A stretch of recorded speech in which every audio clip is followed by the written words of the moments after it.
Reddy building కూలగొట్టమను, Revanth Reddy కోస్గిలో కట్టిన రెడ్డి కుంటలో కట్టిన ఇల్లు కూలగొట్టమను, మంత్రి వివేక్ కట్టిన ఇల్లు కూలగొట్టమను, మంత్రి పొంగులేటి శ్రీనివాసరెడ్డి ఎఫ్టీఎల్లో కట్టిన ఇల్లు కూలగొట్టమను. అప్పుడు నమ్ముతారు పేద ప్రజలు నిజంగానే న్యాయం, చట్టం, ధర్మం అందరికీ ఒకటే.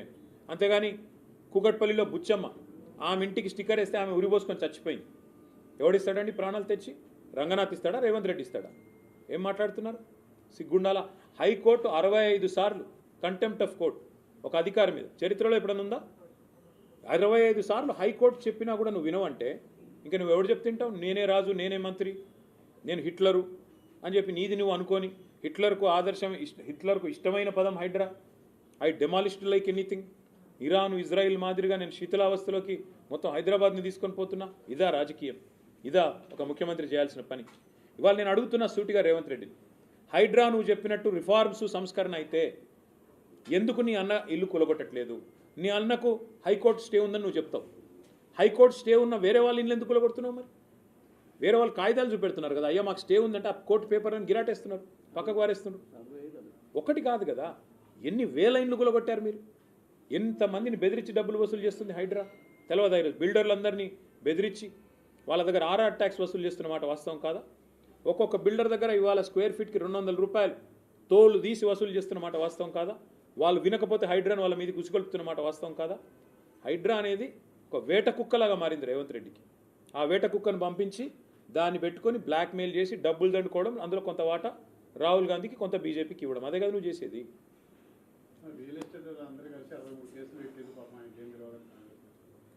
ఇక కోట్లకు కూడా ఏం తెలియదు అంటాడు, అంతా ఈయనకే తెలుసు. కోర్టులకు తెలియదు, న్యాయమూర్తులకు తెలియదు, న్యాయస్థానాలంటే గౌరవం లేదు. అంటే న్యాయమూర్తులు చెప్పినా, రాష్ట్ర హైకోర్టు చెప్పినా ఎంత పొగరు మీకు నాకు అర్థం కాదు. రాష్ట్ర హైకోర్టు చెప్పి 24 గంటలైంది, ఇంకా అధికారిని కొనసాగించవచ్చా? ఏమన్నా అసలు ముఖ్యమంత్రి గారికి ఏమైనా ఉందా ఇంగితం?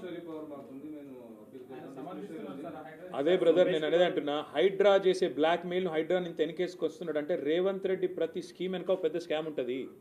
ఆయన టీడీఆర్ స్కామ్ ఏం చేసిండో నేను ఇదివరకే బయట పెట్టిన సంవత్సరంన్నర కిందట. ఆయన అస్మదీయులు, ఆయన చుట్టూ ఉండే రియల్ ఎస్టేట్ బ్రోకర్లు మొత్తం హైదరాబాద్లో ఉన్న టీడీఆర్ అంతా కొన్నారు. ట్రాన్స్ఫరబుల్ డెవలప్మెంట్ రైట్స్ కొని ఆర్టిఫిషియల్ డిమాండ్ క్రియేట్ చేసి ఒక జీవో తెచ్చి 10% టీడీఆర్ వాడాల్సిందే అని దాని ద్వారా లబ్ధి పొందింది రేవంత్ రెడ్డి యొక్క అన్నదమ్ములు, ఆయన చుట్టూ ఉండే రియల్ ఎస్టేట్ బ్రోకర్లు.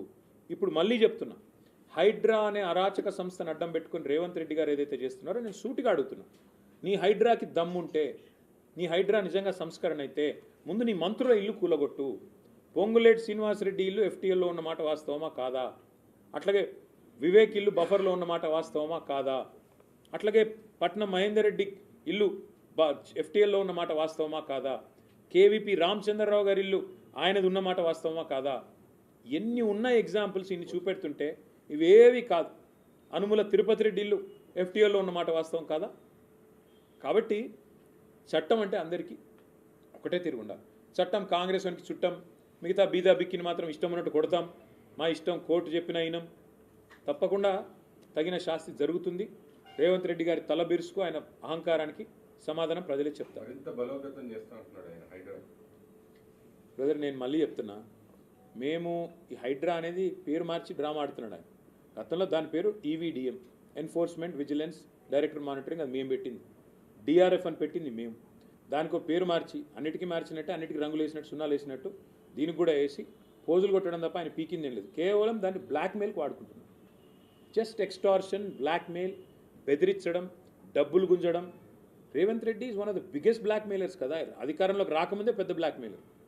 ఆర్టీఐ అడ్డం పెట్టుకుని బతికినోడు. అట్లాంటి వాడు ఇంకా అధికారంలోకి వచ్చాక హైడ్రాన్ అడ్డం పెట్టుకుని బతుకుతున్నాడు. ఇది వాస్తవం.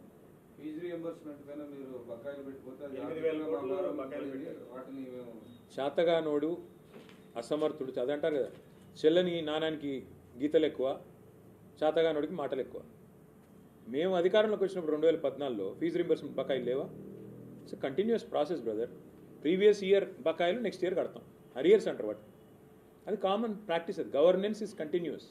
Governance is an institution. అది వరుసగా ఇప్పుడు మా కిరణ్ కుమార్ రెడ్డి ప్రభుత్వం తర్వాత మా గవర్నమెంట్ వచ్చింది, కాంగ్రెస్ ప్రభుత్వం తర్వాత. మరి మాకు లేకుండానే 4,000 కోట్ల బకాయిలు కట్టినామా లేదా? 10 ఏళ్లలో 20,000 కోట్ల బకాయిలు కట్టినాం. ఆర్థిక వ్యవస్థ అతలాకుతలమైన కరోనా వల్ల ఎక్కడ పిల్లలకు బకాయిలు పెట్టి ఇబ్బంది పెట్టలేదు. అదే మీరు మాట్లాడితే గత బకాయిలు ఉంటాయి కదా, పాత కొత్త గ్రోల్ ఓవర్ కాకపోతే ఏమైతాయి? మేము అధికారంలోకి వచ్చినాడు 72,000 కోట్ల అప్పులతో రాష్ట్రాన్ని మాకు అప్పచెప్పిండ్రు. మేము దిగిపోయినాడు 3,52,000 కోట్లు మొత్తం అప్పు. అందులో తీసేస్తే 72,000 తీస్తే మేము చేసింది 2,80,000 కోట్ల అప్పు. న్యాచురల్గా నీకు వస్తుంది కదా, నెక్స్ట్ ఆస్తి వస్తుంది, అప్పు వస్తుంది. మరి మేము అధికారంలోకి వచ్చినాడు మొదటి నెలలో రాష్ట్ర రెవెన్యూ 4,000 కోట్లు, మేము దిగిపోయినాడు 18,500 కోట్లు. ఆస్తి పెంచాము, అప్పు కూడా కొంత పెరిగింది. కానీ దివ్యమైన రాష్ట్రాన్ని చేతిలో పెడితే నడపడం చేతగాక నోటికొచ్చిన మాగుడు. ఇవాళ ఐటీ రంగంలో ఉద్యోగాలు పోతున్నాయి. సమాధానం చెప్తాడా రేవంత్ రెడ్డి? ఎందుకు పోతున్నాయి? ఎందుకు? నీ ప్రభుత్వమే చెప్తుంది కదా, నేను చెప్పడం కాదు. గవర్నర్ అడ్రస్లో, బట్టి విక్రమార్క గారి బడ్జెట్ అడ్రస్లో మీరే చెప్పారు 9,39,000 ఉద్యోగాలు ఉన్నాయి. మరి 9,46,000 నుంచి 9,39,000కు ఎందుకు పడ్డాయి? మీరు ఐటీ హబ్బులు వాడుకోరు, జిల్లాల్లో మేము కట్టిన వాటిని వినియోగించుకోరు. అవి కేసీఆర్ ఆనవాళ్ళు కాబట్టి జీర్ణించుకోలేరు. మేమేం చేయాలి దాన్ని?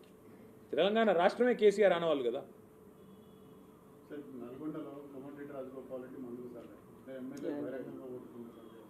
అది వాళ్ళ అంతర్గత ఇష్యూ, మాకేంటి? వాళ్ళు ఏమైనా కొట్టుకొని గుద్దుకొని.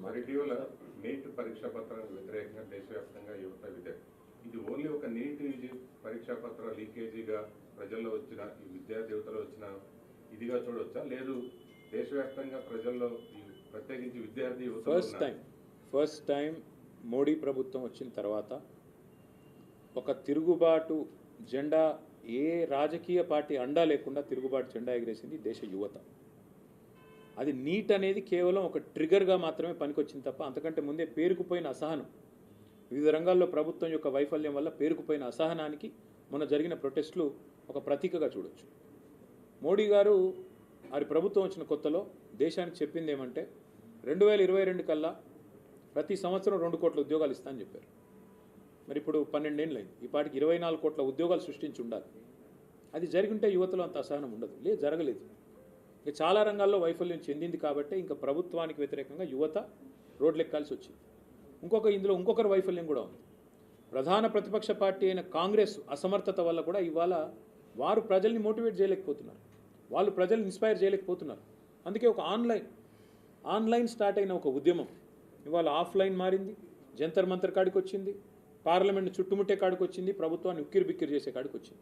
అంటే ఈ దేశ యువత కేసీఆర్ గారు 2020 సంవత్సరంలో చెప్పారు, India reacts, India will react జబ్ కభీ జరూరత్ పడతా హై. భారత్ एक उज्जवल देश है, जब कभी ज़रूरत पड़ता है భారత్ రియాక్ట్ కరేగా. నిజంగా రోజు కేసీఆర్ గారు 6 ఏళ్ల కింద చెప్పిన మాట ఇవాళ నిజం అని పిల్లలు చూపెడతా ఉన్నారు. సంవత్సరం కిందట నేను బాంబేలోకి ఈవెంట్కి వెళ్ళాను. అక్కడ నన్ను అడిగారు, నేపాల్లో జరుగుతున్న తరహాలో భారతదేశంలో కూడా జెన్ జీ ఆందోళన జరిగే అవకాశం ఉందా అని అడిగారు. తప్పకుండా జరుగుతుంది. భారతదేశంలో పిల్లలను పట్టించుకోకపోతే, పిల్లల విషయాన్ని, పిల్లల మనోభావాలను గాయపరిస్తే ఇక్కడ కూడా తిరుగుబాటు వస్తుందంటే నవ్వారు, అవహేళన చేశారు. ఇవాళ ఏం జరుగుతుంది భారతదేశంలో? ఒక్క ఢిల్లీలో కాదు, ఢిల్లీలో జంతర్ మంతర్లో జరుగుతున్న ఆందోళనకు మద్దతుగా దేశంలోని వివిధ నగరాల్లో అగ్గిపుట్టింది. భారత ప్రభుత్వానికి వ్యతిరేకంగా ఇవాళ దేశవ్యాప్తంగా యువత కథం దొక్కుతున్నారు. ఇది వాస్తవం. ఇది దేశ యువతలో నిండి ఉన్న నిరాశ, నిస్పృహ, దేశంలోని పరిస్థితుల పట్ల వారికి ఉన్న అవగాహనకు నిదర్శనం.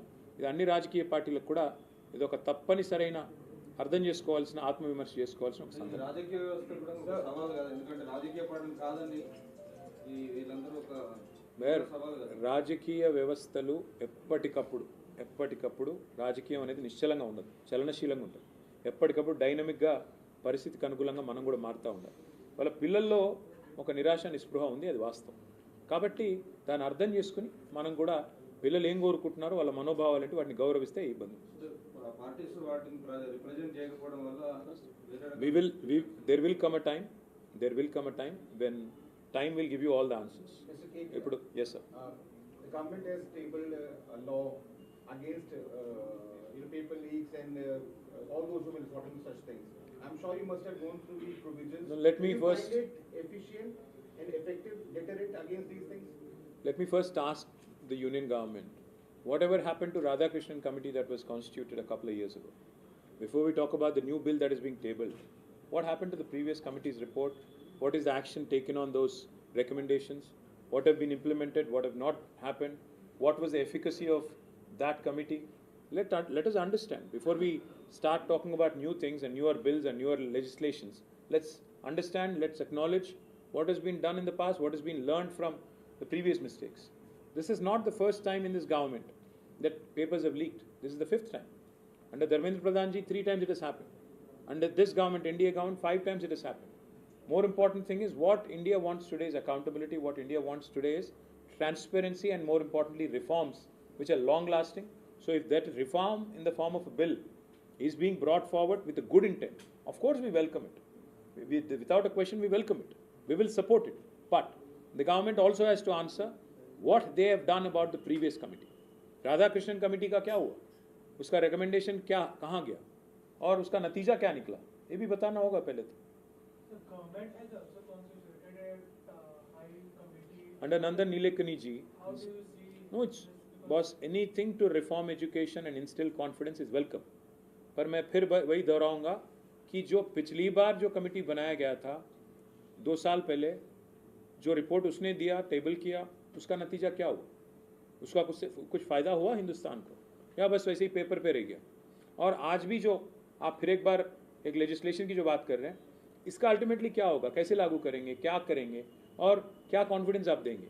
वेलकम तो करेंगे नंदन नीलेकनी जी का क्योंकि वो एक्सपर्ट है, पर ultimately enforcement is important, ultimately accountability is important. We hope while we welcome what the government is trying to do to basically convince the youngsters of this country, enforcement and accountability are more important and we hope they deliver on that. Sir, centre ఈ parliament వర్షాకాల సమావేశంలో మరోసారి మహిళా reservation బిల్ని పెడతారో లేదో చూద్దాం brother, ఎందుకంటే ఇప్పటివరకు అయితే ఎవరికి క్లారిటీ లేదు. పెడితే గతంలో కూడా మహిళా బిల్లుని సమర్థించాము కాబట్టి కొత్తగా సమర్థించేది ఏమీ లేదు. మేము ఆల్రెడీ బిల్ పాస్ అయింది, ఆల్రెడీ మహిళా బిల్ ఎప్పుడో పాస్ అయింది. వీళ్ళు అనవసరంగా మహిళా బిల్లుని డీలిమిటేషన్ కలిపి గందరగోళం చేసి వాళ్ళు గందరగోళపడి దేశాన్ని గందరగోళం చేసి ఎన్నికల్లో లబ్ధి కోసం తమిళనాడులో వెస్ట్ బెంగాల్లో ఏదో ఆ రోజు కావాలని స్పెషల్ సెషన్ పెట్టి పాస్ కాకుండా చేసి వీళ్ళు ట్రై చేసినట్టు ఏదో అయిపోయినట్టు గందరగోళం చేసి వీళ్ళే కన్ఫ్యూజ్ చేసిపోయారు తప్ప ఎప్పుడో పాస్ అయింది. 2023లోనే బిల్లు పాస్ అయింది. Delimitation bill మీరు సపోర్ట్ చేస్తున్నారు? Delimitation bill. పెడితే కదా బిల్లు, ఇంకా పెట్టనే లేదు కదా. తీసుకొస్తున్నారా? వెంకటేష్ గారు మీకు గుర్తుండాలి ఒకటి, 2014లో Andhra Pradesh reorganisation act bill pass అయింది. అందులో ఏముంది, ప్రతి పార్లమెంట్కి అటు ఆంధ్రాలో ఇటు తెలంగాణలో పార్లమెంట్కి 2 అసెంబ్లీ సీట్లు పెంచుతామన్నారు. 12 ఏళ్ళు అయింది, పెంచారా? పార్లమెంట్లో చేసిన చట్టానికే దిక్కు లేదు ఈ రోజుకి 12 ఏళ్ల తర్వాత. అటు ఈ ప్రభుత్వాన్ని ఎవడు నమ్ముతాడు, ఎవడు నమ్ముతాడు? వీళ్ళేమో మేము పెడతాం బిల్లులో చూసుకోండి 50% ఇప్పుడే రాసుకొస్తా అంటాడు. ఎవరు నమ్ముతారు? బిల్లు పాస్ అయిన దానికి ఇంతవరకు దిక్కు లేదు. ఇంకొక విచిత్రమైన విషయం ఏంటంటే వాళ్ళకి ఎక్కడ అవసరం అక్కడ చేసుకున్నారు. జమ్మూ అండ్ కాశ్మీర్లో డీలిమిటేషన్ చేసుకుంటారు, మరి ఆంధ్ర తెలంగాణలో ఎందుకు చేయరండి? నేను ఇంకొక మాట కూడా అడుగుతున్నా బ్రదర్, మీరు దయచేసి ఇది ఒకటి జాగ్రత్తగా ఆలోచించండి. అసలు అస్సాంలో కూడా చేశారు. అసలు డీలిమిటేషన్ యొక్క తాత్పర్యం అర్థం ఏంటి, ప్రజలకు అవసరం ఏంటి? డీలిమిటేషన్ ఎందుకు పెట్టారంటే ఇది ఒక 2 నిమిషాలు వినండి దయచేసి. 1947లో స్వాతంత్రం వచ్చిన తర్వాత రాజ్యాంగంలో పొందుపరిచిన నిబంధన ఏంటంటే ప్రతి 10 ఏళ్ళకు ఒకసారి జనాభా ఎంత పెరిగింది, పెరిగిన జనాభాకి ప్రపోర్షనేట్గా మనం సీట్లు ఎన్ని పెంచాలి అని ఒక క్లాజ్ పెట్టారు. ఇది రాజ్యాంగంలో ఉంది. దాని ప్రకారం 51లో భారతదేశం మొట్టమొదటి సెన్సస్ జరిగిన తర్వాత ఆ రోజు 440 చిల్లర స్థానాలతో మొట్టమొదటి పార్లమెంట్ ఏర్పడ్డది. మళ్ళీ 10 ఏళ్ల తర్వాత సెన్సస్ జరిగింది 61లో, అప్పుడు ఇంకో 40 సీట్లు పెరిగినాయి, 480 అయినాయి. 71లో మూడోసారి సెన్సస్ జరిగింది, మళ్ళీ ఒక 60 సీట్లు పెరిగినాయి, 543 కాడికి వచ్చినాయి. 71లో ఒక నిర్ణయం తీసుకున్నారు 1971లో, ఏమని, జనాభా చాలా ఇబ్బడి ముబ్బడిగా పెరుగుతున్నది, విస్తృతంగా పెరిగిపోతున్నది, దీన్ని కంట్రోల్ చేయాల్సిందే, అందుకే ఇంకొక 30 ఏళ్ళు no delimitation, no seat increase అన్నారు. 71 నుంచి 2001 వరకు ఫ్రీజ్ చేశారు. అందుకే మరి 30 ఏళ్ళు మళ్ళీ డీలిమిటేషన్ జరగలేదు. 3 సార్లు జరిగింది దేశంలో.